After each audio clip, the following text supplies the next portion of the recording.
everybody, and welcome to Final Play Sports Wrap. I'm your host, Pete Lubar. Today we're talking Mountain West football with my new feature, the Mountain West Rap Up. And in this feature, we actually cover the games that happened last week and look forward to the games that happen next week with some instant analysis. And so here we go. Number one, Boise played and were embarrassed by South Florida last week. Boise scored the first 7 points and then gave up 34 straight points.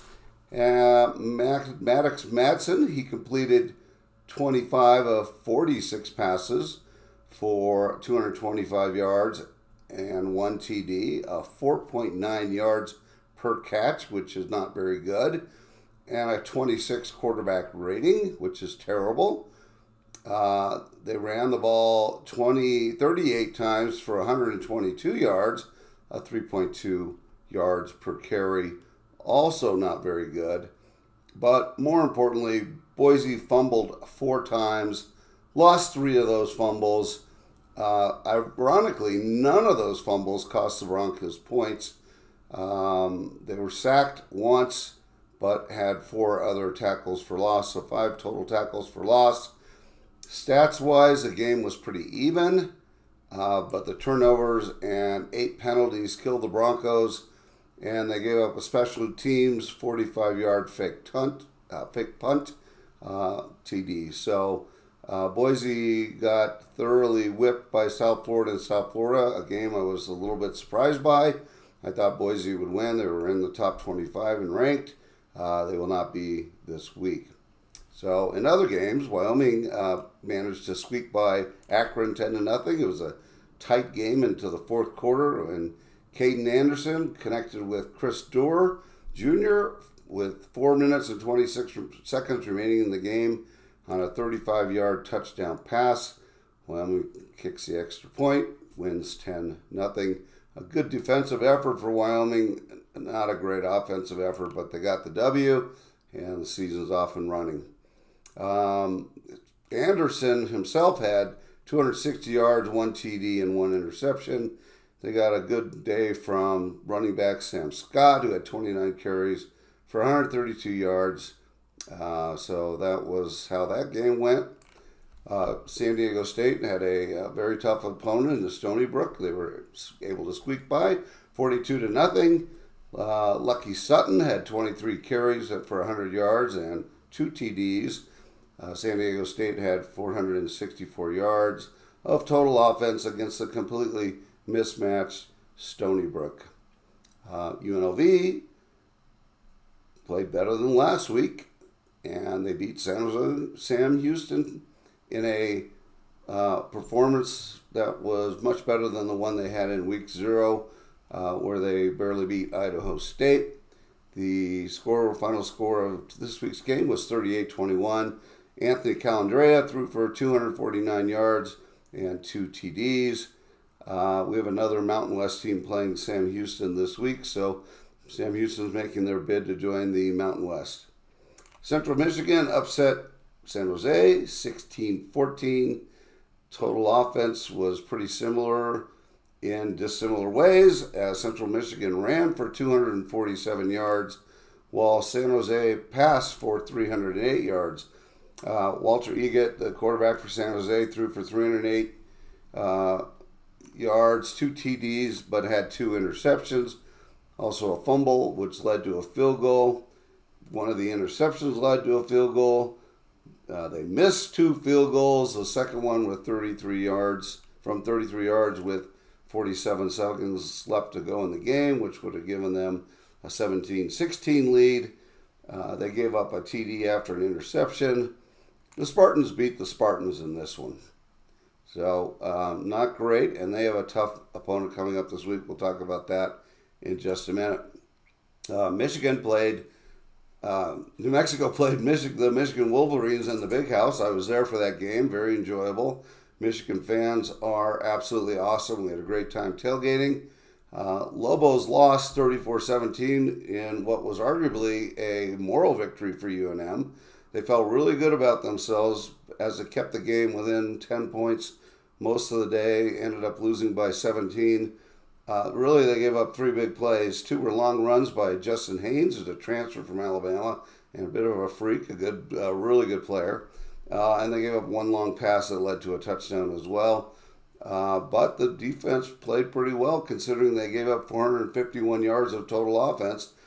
And the offense itself was beat up by Michigan's defensive line and linebackers. They're not going to find many better groups in the country, but they only were able to generate 50 yards rushing to go with 217 yards passing.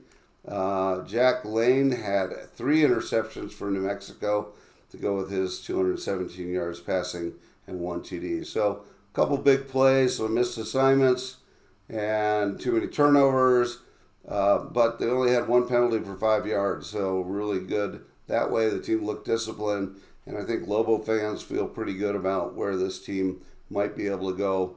Maybe not this year with the schedule they have, but potentially in following years. Nevada went and traveled to Penn State. They got smoked. The final score 46-11. They had 3 turnovers and just 203 yards of total offense. That's not going to get it done against the Penn State team. And so they take their first loss of the season. Air Force won their first game. They beat Bucknell at Colorado Springs. Air Force ran for 267 yards and 4 TDs. Josh Johnson, who got the quarterback start, passed for 112 yards and 2 TDs. So good win for them. Although, once again, Bucknell is not the toughest team they're going to play this year. UTEP and Bronco Mendenhall won their first game of the year. They beat Utah State beat UTEP 28-16 in the first game. Bryson Barnes was 19 of 28 for 233 yards and 1 TD. However, Miles Davis was a transfer from BYU in his 6th year, had 88 yards and 1 TD for the BYU Cougars. Fresno State got into the winning column after losing the week before and looking totally unprepared. But they got into the win column with a 42-14 win over Georgia Southern.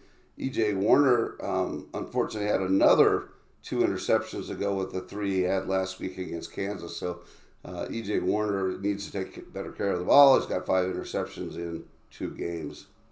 Hawaii, who came off a nice win against Stanford the previous week, literally got smoked by Arizona. The score was 40-6. In what I originally thought might be a close contest, Quincy Craig for Arizona ran for 125 yards on 7 carries and 1 TD for the Wildcats. He also had a 51-yard run for their second TD. Hawaii had 3 interceptions, one by Alajedo, and then they brought in a backup quarterback who had 2. One was after a 73-yard drive, so that's always a killer because they're likely in the red zone at that point. And then one after about 15 yards of play.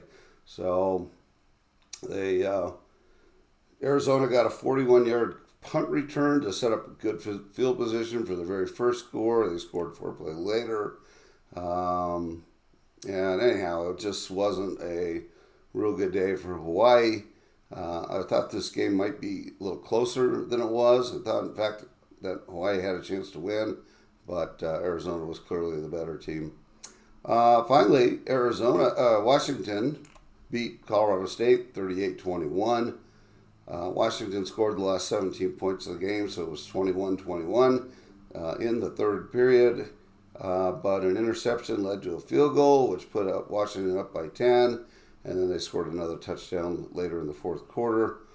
From a stats standpoint, Washington was dominant. They had 509 total offense, which is huge, to 265 for Colorado State.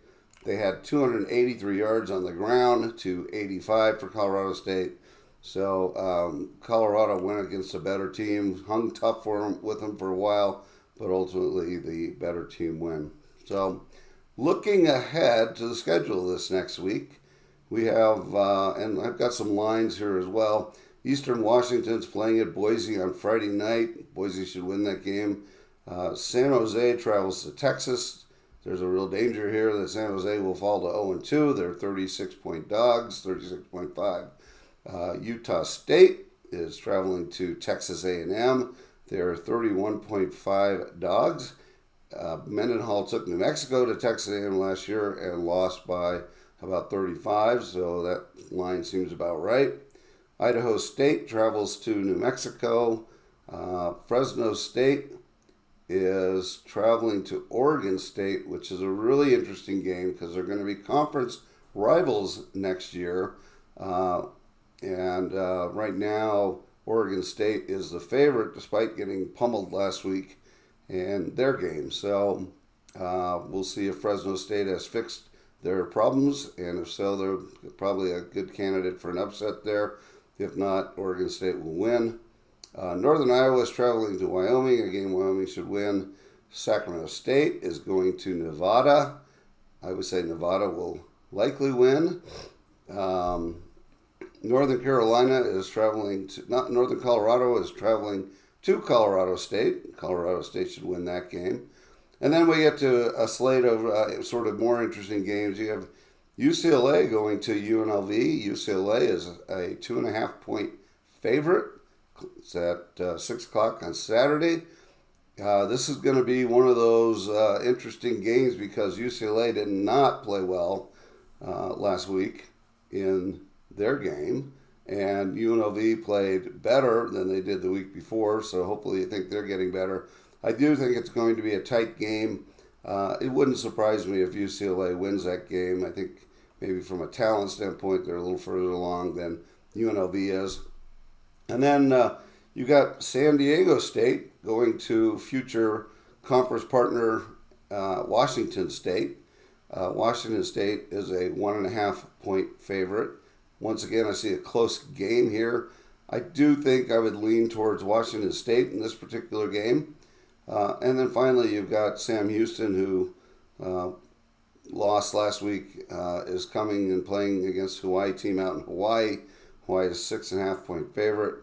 I would pick Wyoming, or I would take Hawaii in this game. Something about going to the islands and having to play in front of Hawaii's home crowd is tough for teams, and so typically I'll take Hawaii at home unless they're playing someone who's dramatically better than them. So that's it on my Mountain West Wrap. Hope you enjoyed it. If you did, please subscribe. It costs you nothing, and it helps me out. And other than that, I hope you have a great day. Bye, everybody.